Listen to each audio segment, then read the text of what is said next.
રાજકોટ દુર્ઘટના બાદ વડોદરા મહાનગરપાલિકા દ્વારા જોખમી અને ફાયર એનઓસી વિનાની ઇમારતોને સીલ કરવાની કાર્યવાહી કરવામાં આવી રહી છે। ત્યારે કેટલીક પ્રીસ્કૂલો સામે પણ સીલિંગની કાર્યવાહી કરવામાં આવી છે। ત્યારે આજે ઓલ ઇન્ડિયા પ્રીસ્કૂલ એસોસિએશનના લોકો દ્વારા પાલિકામાં મેયરને રજૂઆત કરવા પહોંચ્યા હતા।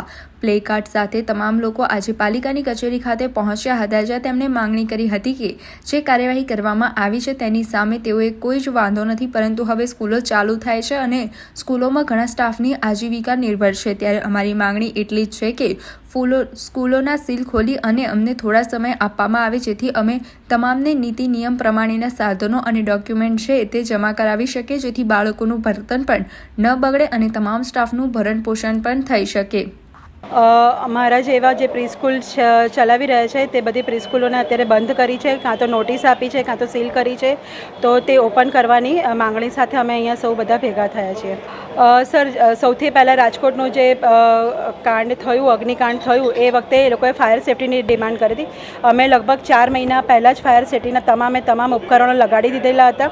ત્યારબાદ તેમનું આવ્યું કે બીયુ છે, બીયુ એ બિઝનેસ યુઝ પરમિશન હોય એ સમજમાં આવ્યું, પણ એ આવતા પહેલાં થોડું લેટ થઈ ગયું। લેટ થયું તો હવે કાં તો તમને જેમ તમે આધાર કાર્ડના કેમ્પ લગાવો છો તેવી રીતે આ બધી પરમિશનના પણ કેમ્પ લગાડો કે જેની પાસે જે ડોક્યુમેન્ટ્સ હોય એ પ્રમાણે તમે એને ઇસ્યુ કરી આપો।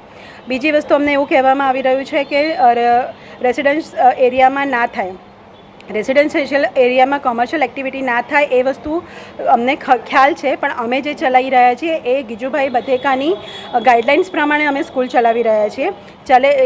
કોઈ પણ ફ્રેન્ચાઇઝી હોય, કોઈ પ્રાઇવેટ હોય, એ બધા જ ગીજુભાઈ બધેકાની ગાઈડલાઇન પ્રમાણે અને આપણી સરકારશ્રીની ગાઈડલાઇન પ્રમાણે જ ચાલી રહ્યું છે।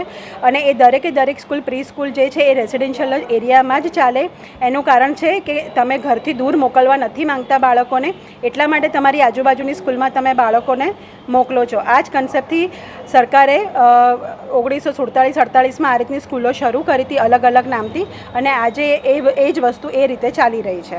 ગાઈડલાઇન્સમાં એમણે એવું કીધું છે કે ફાયર સેફ્ટી હોવી જોઈએ અને પ્લસ બીયુ પરમિશન હોવી જોઈએ।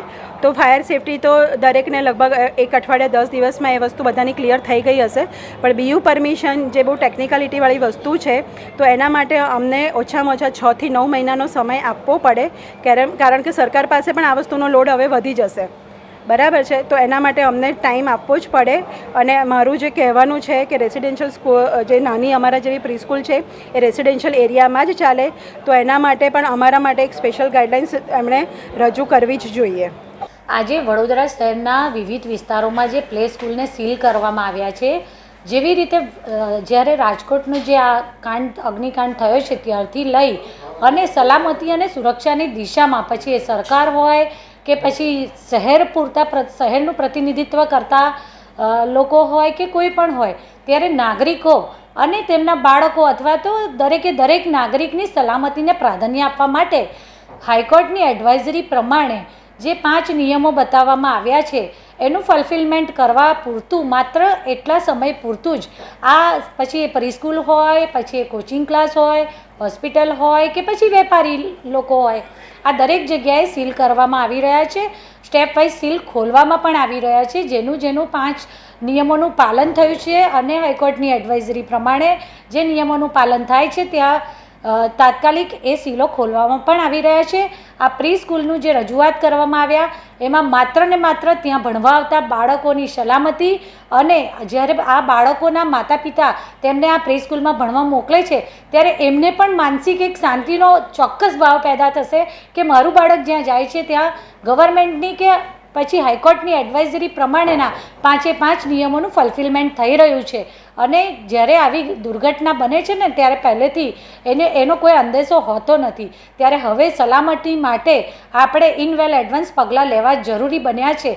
અને સમગ્ર ગુજરાતમાં જ્યારે આ રીતની કામગીરી ચાલી રહી છે અને તેઓ દ્વારા તેમની રજૂઆત કરવામાં આવી, અમે તેમને સાંભળ્યા અને ચોક્કસ અમે એમની રજૂઆત ઉપર સુધી પહોંચાડીશું। પરંતુ જે નિયમોનું પાલન કરવાનું છે ને કાયદાનું પાલન કરવાનું છે, ત્યારે સ્કૂલ એવું સ્થાન છે કે જ્યારે બાળકને એના ભણવાની ઉંમરની શરૂઆતથી નિયમો અને કાયદાનું શીખ પણ ત્યાંથી અપાતી હોય છે। ત્યારે અમને પણ ચોક્કસ વિશ્વાસ છે કે આ પ્રી સ્કૂલ હોય, કોચિંગ ક્લાસ હોય કે કોઈ પણ હોય, જ્યાં એજ્યુકેશનને મહત્ત્વ છે ત્યાં આ બધા નિયમોના પાલનને પણ મહત્ત્વ એ લોકો આપી અને અમને ચોક્કસ સાથ સહકાર આપશે। કેટલા દિવસમાં એનું નિરાકરણ આવશે? એમના દ્વારા જ્યારે આ એડવાઇઝરીના 5 નિયમોનું ફલ્ફિલમેન્ટ કરવામાં આવશે ત્યારે ચોક્કસ એ સીલ ખોલી દેવામાં આવશે.